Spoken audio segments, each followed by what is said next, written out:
This is the CC Radio podcast. It was just the most massive thing I've ever seen. To tell you the honest truth, I thought, well, we're the only ones left on this planet. Something's happened. We've missed something here. The fear that went in me when I seen it was just like the feeling. I'd say it was fear, but I've never felt that feeling before in my entire life. It's a weird feeling, like you can't explain it when you don't know. You feel like you're being followed, but you don't know what it is. We had two to our right, another one in front of us, another one to the left, and another one just across the road, shaking the daylights out of the tree. All we get was a big red eye. I remember waking up and looking at the end of the bed, and there was a figure there, almost insect-like, and then I blacked out. Welcome to the show, everyone. You are listening to Believe, Paranormal and UFO Radio. My name is Cade Moyer, and thanks for tuning in. If you've had an encounter, get in touch with me. My email address is believe@ccradio.com.au, or you can message me on Facebook at facebook.com/Believe UFO Radio. If you enjoy this episode, there are a few things you can do to help the show. Firstly, you can go to iTunes and leave us a 5-star rating and review, or you can share the show around social media with your friends and family, and that would help us grow. Tonight I'm joined by Marie, and Marie's been having paranormal experiences all her life. Marie, welcome to the show. Hi, thanks for having me. It's great to have you on. I always get really excited when I have people on who've had basically lifetimes of, a lifetime long paranormal event going on, and you're one of these people. Are you able to go back to the start of when this all started to happen for you and just walk us through that? Yeah, sure. Look, I grew up in an old weatherboard home with an outdoor toilet, which was actually terrifying to get to when you were little. But it was one of those ones where a long hall with the rooms off the side, and part of the hallway, if you stepped on the floorboards, it would creak. And I remember lying in bed and we could hear something walking up and down the hallway, and nothing was there.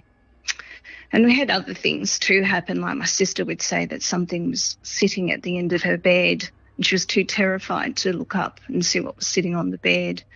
And lots of other things, bangs, bumps, booms and stuff like that. But the most significant thing that happened to me was when I was around about 8 years old.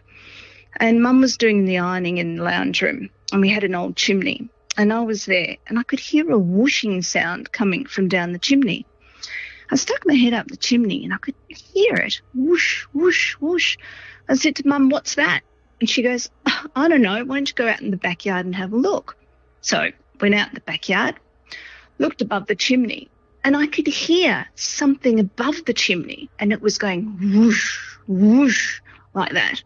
And then all of a sudden it went zipped up and was gone. And ever since then, nothing's been the same. So, since then I had some strange experiences. So what do you think was causing those noises? Well, I've had through my whole life paranormal experiences, and I think that it was aliens, ETs. That's what I think it is. I think it might be ETs. So because we've had this thing in the family where we would hear each other's voices, and it's not us. So I would hear my mum going, "Marie, come quick, come quick." And then I'd find her and said, "What?" She goes, "What do you mean, what? Never called you." And then she'd hear my voice calling her.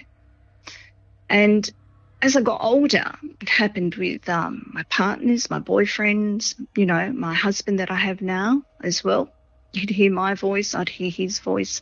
I actually saw my husband twice in this home, and he's been upstairs, and I saw him twice. And so there's something that can mimic your voice, and it can actually mimic what we look like as well. That's terrifying, because that would really make you question what's real and what's not. I don't know what's going on. And we're in the place I'm in now. We're still getting some paranormal activity, bangs, and we can hear things like, not about 2 years ago, we started to hear a low hum, and I thought it was a helicopter outside, and I'd say to my husband, "Can you hear that?" And he goes, yeah, I can. What is it? And we'd look outside, there's no helicopter. And the hum continued and continued. Every night we'd go to bed, the same humming sound over and over and over. And for years, this humming sound's been with us. And you can't get this hum out of your head. It's really odd. And we'd hear other things in the house. And I've recorded a lot of EVPs and have got a lot of sounds, a lot of voices. You can't believe it when you actually collect your first EVP. It's a shock to the system. The first very EVP I collected, I was asleep on the couch and I thought I'd put my phone on record and picked up a voice. And you can't believe it. It's a shock to the system. Yeah, it's one of those moments that kind of just turns your world upside down because you've captured something that's not supposed to exist. Yeah, I'm capturing human voices, but I'm also capturing something else that is, I would say, non-human. So it's quite a gruff voice, almost like it's really trying to say something but can't really get it out. So I don't know what that is. I'm not a religious person. I'm not going to go into the whole demon devil type of things because I don't think that's what it is. I think it is what it is, and I think it just communicates that way. I'm going to say something that's like really off topic perhaps, or something just a little bit of a tangent, but when it comes to people capturing EVPs, it always blows my mind that they always capture ghosts speaking English. And I wonder if maybe what you've caught here is a ghost that's speaking another language or something like that, and maybe it's just too difficult to decipher through the EVP because people who capture these things, they know how difficult it could be to understand it when it's just plain English. But if it's another language that you don't understand, that could almost be impossible to decipher. Yeah, look, that's true. I have caught a man speaking German, and I know it's German.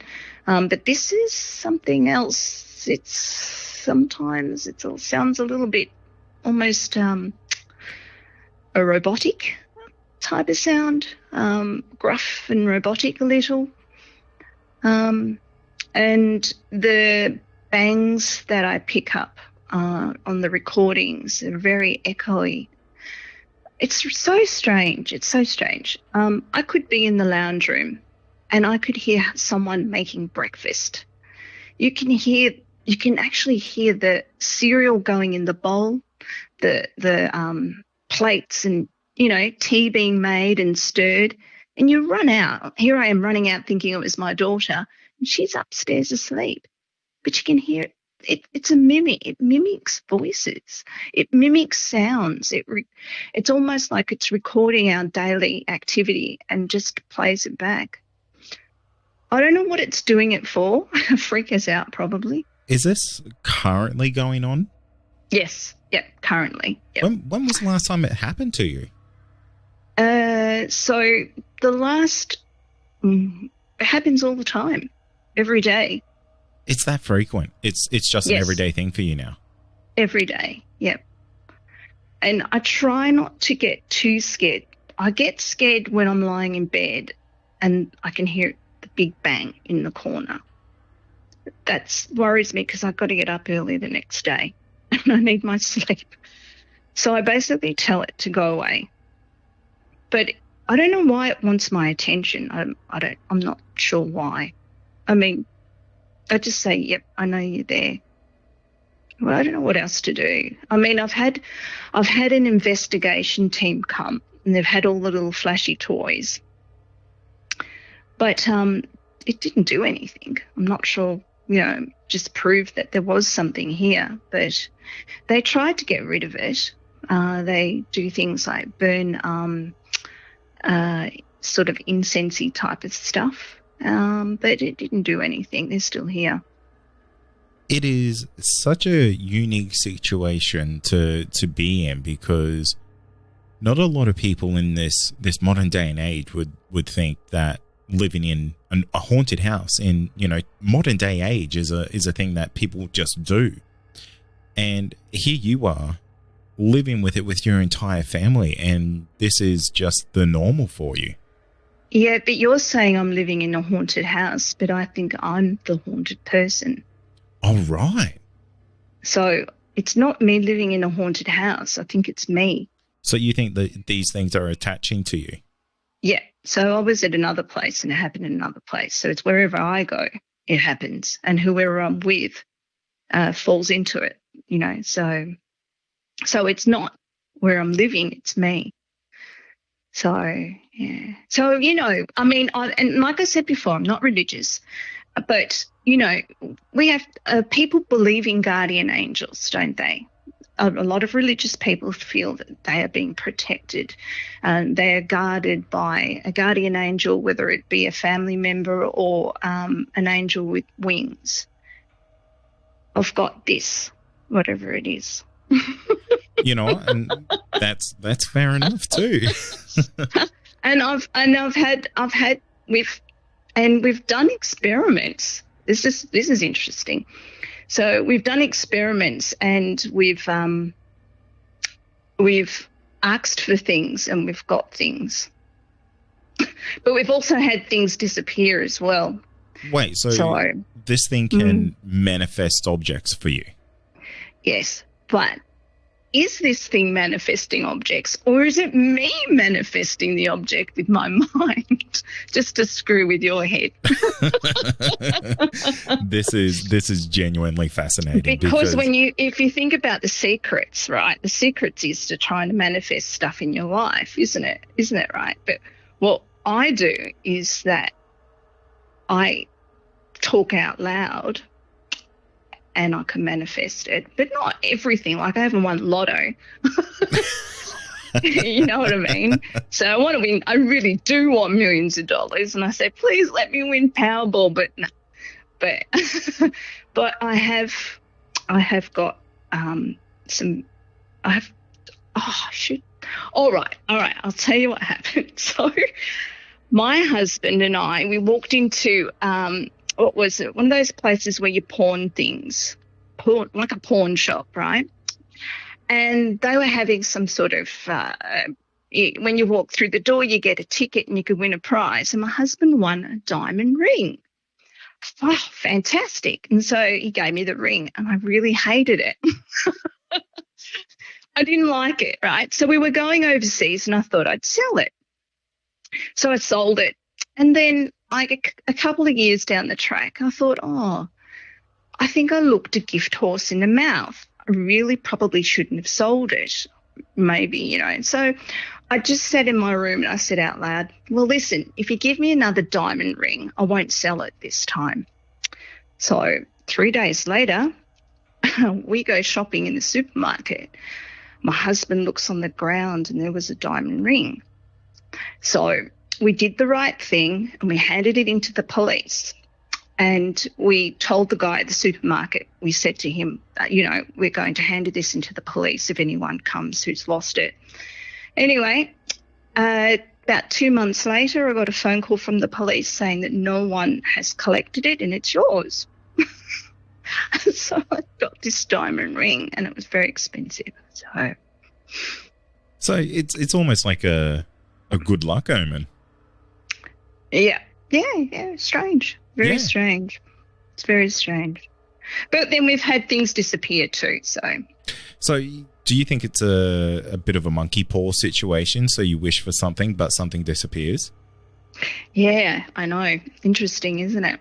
Yeah, it really is. I mean, this is, honestly, it's a bit of a first for the podcast. So I'm really intrigued by all of this. And I have so many questions because does this kind of have a knock-on effect to your family? Do they have the same the same types of experiences? And now, a quick word from our sponsor. Also, are you wanting more content? Why not become a Believe Plus member? You'll get access to exclusive podcasts and episodes that aren't available to the public. Not only that, you'll also get our regular feed without any ads. Head to believepod.com/plus to sign up today for just $5 a month. No. Nope. No, not at all. My son has had a couple of paranormal experiences, but nothing major.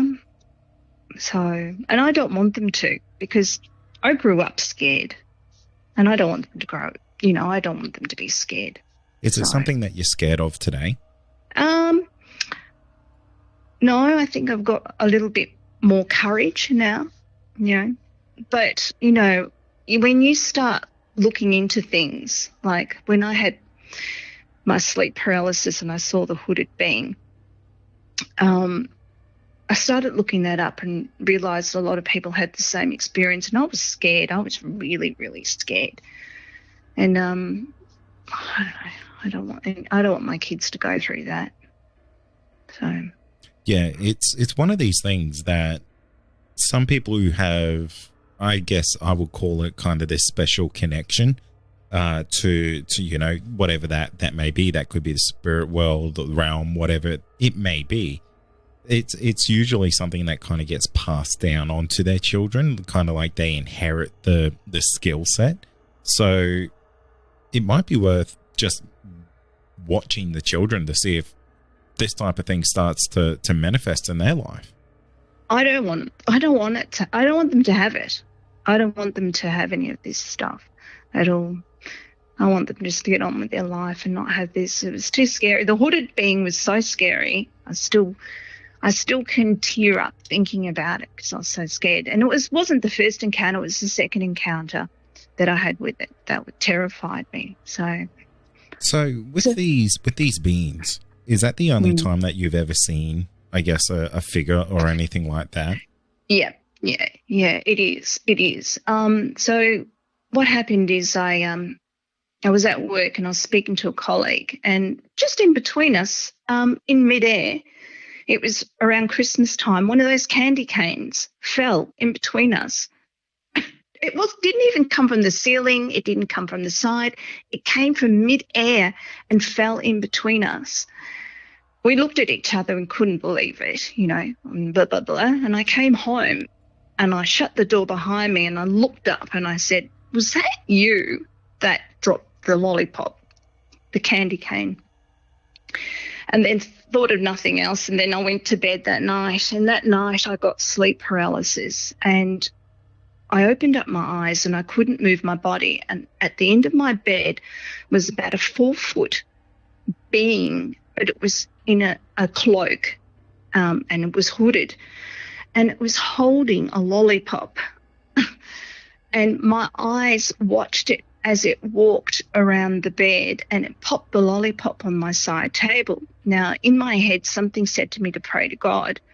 And every time I've had these strange experiences, something says to me, pray to God, and which is strange for someone who's not religious. But when I do, it's like a trigger, and I wake up. And the first thing I did, of course, I looked at the side table and there was no lollipop. And then that was my first experience. God, it would have been absolutely freaky if there was a lollipop there. But the second experience I had, I woke up and I was looking at myself in the bathroom mirror, and next to me was the hooded being again. But this time from under the hood was a set of rotating teeth, and they were spinning around really fast. I couldn't move my body, but I could move my eyes. And it enticed so much fear in me that I have never experienced fear. It was off the Richter scale of fear. And as I was feeling that fear, it started to draw in my fear. It was almost like it was taking my life force. And again, in my head, something said to me, pray to God. I woke up in bed, and, anyone listening to this might think that it's my brain doing it or I was dreaming, but you know the difference. You know the difference from a dream. And then after that, I had issues where I would wake up, I would go to bed, I'd wake up and I'd be standing in the house, in a room in the house, and I'd feel hands around my waist, and I just started to go up towards the roof. And I'd get so scared as I'd started to hit the roof, and something in my head again would say, pray to God. I'd wake up night after night after night as something kept putting their hands around my waist and taking me up through the roof. The last time it did it, I was in one of the spare bedrooms, and I felt the hands around my waist, and I was staring at it. And what it was a human form, and it was silver mercury type of being.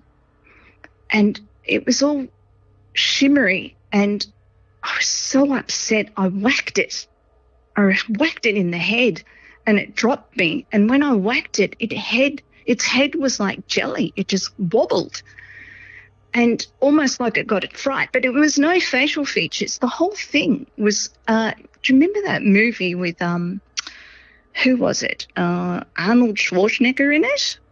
Yeah. This is exactly what was coming to mind. Cop. Yeah, there was a guy that was a cop, and every time he was shot, he would just sort of form back into. He was like mercury. That's what it was. It was like a mercury man. When I hit it in the head, I said to it, I feel really sorry for you. I'm going to pray for you. And then when I started to pray, I woke up. That was the very last experience that I've had. Nothing else has tried to take me up through the roof since I hit it in the head. I got really cross. Have you ever looked into lucid dreaming before, Marie? I have lucid dreaming all the time. Yeah, because this sounds exactly like that, because I almost wonder if you're entering kind of like I don't know if the astral realm is the right word for it, but it sounds like you're going to a place where you can interact with beings that aren't from, I guess, our world. Yeah, but am I, when I hit this mercury man, and when I stopped myself from going through the roof, I'm not sure what was telling me to do that, but I have thought about it.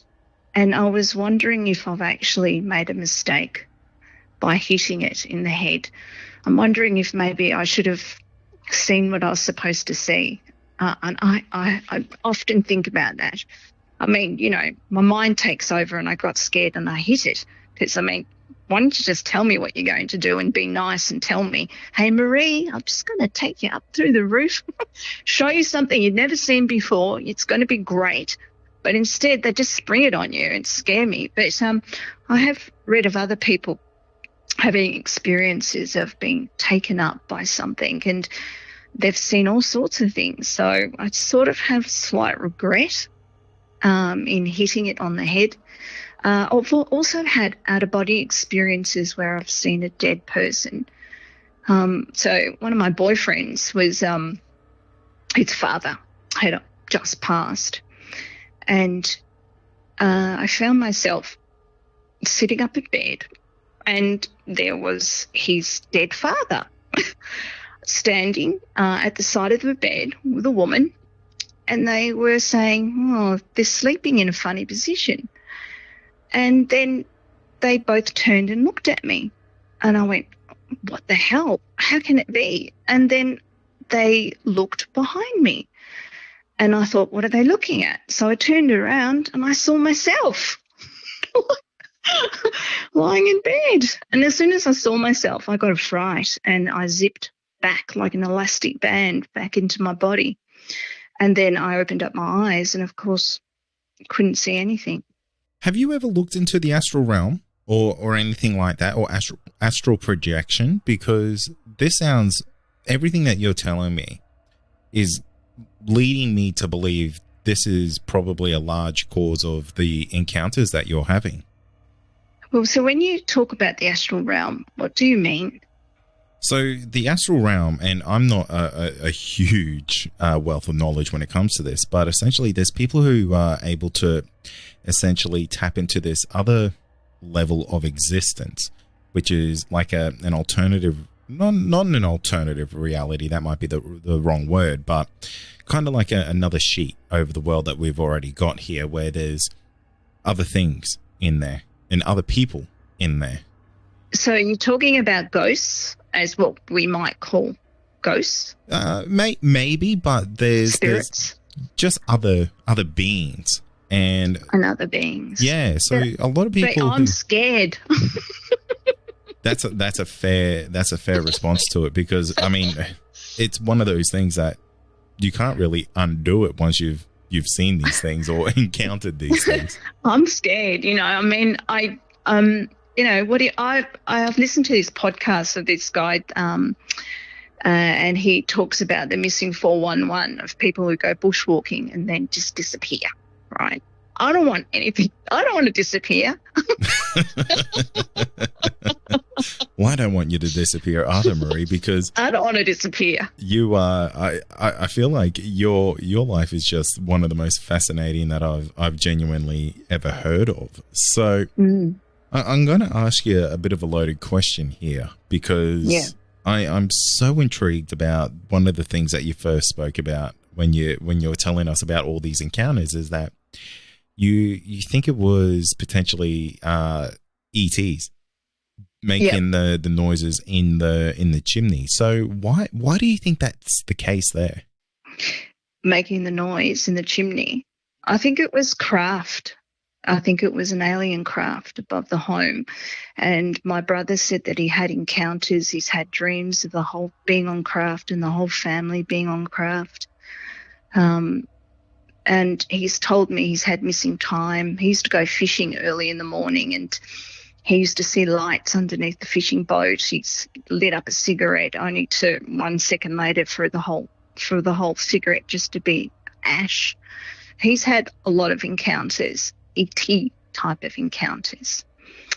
So I think it was that. It's only later in my years that I've mentioned to him that I've thought this is what's happened, and he's only told me that about having dreams of all of us being on the craft, the whole family, and he only told me that last year. So that's what I think. Sometimes I change my mind. So sometimes I think it could be one entity doing everything, a bit like some cultures think of a jinn that does everything, can do everything. And then my mind changes to think, I think there's lots of things out there. So I think that there might be ETs, greys. I think there might be, yowies and all the rest of it, and ghosts and spirits of people mixing with all of them. I haven't made my mind up what it is, what's going on. It's funny you say the jinn, because that was the first thing that really came to my mind after hearing you really explain all your experiences, because the jinn really does fit the bill for especially the whole mimicking type of thing that it can kind of mimic people, it can mimic situations, it can even almost and I don't ever really want to say I know these things for 100% fact, but it's also like very poltergeisty activity where you're kind of wishing things into existence. Yeah, exactly. But then what's a jinn? Yeah. And depending on the culture that you ask, because from memory, it's a very Middle Eastern type of spirit. So there could be just multiple different variants of how that can be portrayed, and especially in popular culture and things like that it can get a real, I guess a big spin can be put onto these types of things. But I think that might be one of the causes of what's going on here, because to have so many things go on in a life and it only attach itself to you, those are really unique sets of perimeters that you're kind of working with. But things happen too, like if I get highly anxious, light bulbs pop and blood pressure machines won't work, and I've had trams stop and televisions break down, and so electricity seems to go haywire when I get really, really stressed. You must be a tech guy's like nightmare. And also I'm getting recently I've been getting little flashes of, you know, when you just fall asleep and you see an image like a dream, but you're not really dreaming. And I get little flashes, and they're of a future event, and it's nothing major. It's something so stupid. It's just really ridiculous. Like maybe like a dream of, say, I don't know, a particular clock or something, and then I'd wake up the next day, put on the telly, there's that clock. Do you know what I mean? Yeah, right. So you're kind of having premonitions. Oh, yeah, but they're nothing major. There's nothing to write home about. You know, they're just silly little flashes that I have. So it's interesting. You live a very interesting life, Marie, and you might be one of the most interesting guests we've had on the show, because to have all of this happen and it always just follow you through life, I think that's really fascinating. Well, I'm glad you're fascinated. I'm scared. I'm just a chicken. I think, but you know, I think a lot of people would be in that situation, because, you know, that's going to lead me to, you know, my kind of final set of questions for you is, how do you feel about this, and why do you think this is happening to you? Okay, so I think it's ETs. That's my conclusion at this moment. That could change. I think it's ETs. I mean, I also had other experiences, like when I was younger, I was in primary school, probably about 8 years old. We had men in black come to the school, and they tested my class and made us guess what cards they were holding. Now, I remember myself and another girl taken to another room, and they did a physical. We had to strip down in our undies and singlet, and they measured our heads, they measured our arms, they measured our legs. And I've spoken to other people about this, and that's happened to other people as well who have had my experiences. And then I also had, I was pregnant, and and the baby disappeared. So the sac was complete and there was no baby.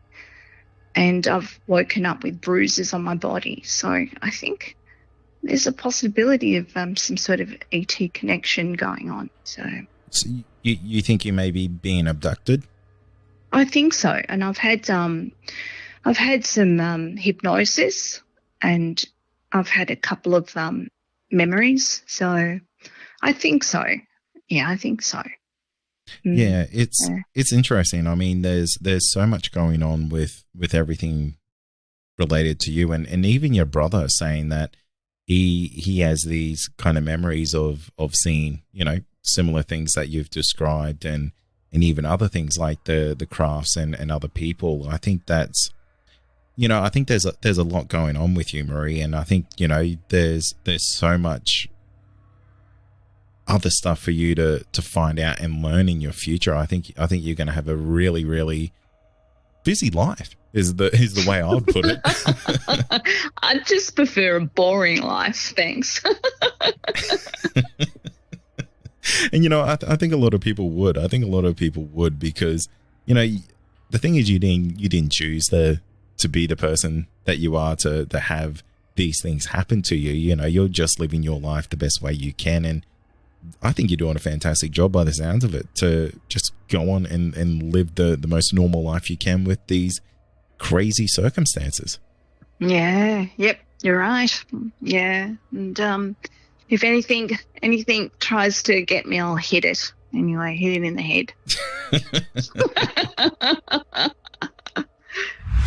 And that's going to do it for tonight. And remember, if you have had an encounter, get in touch with me. My email address is believe@ccradio.com.au, or you can message me on Facebook, and that's facebook.com/Believe UFO Radio. Until next time, stay safe, and you've been listening to Believe Australian Paranormal and UFO Radio.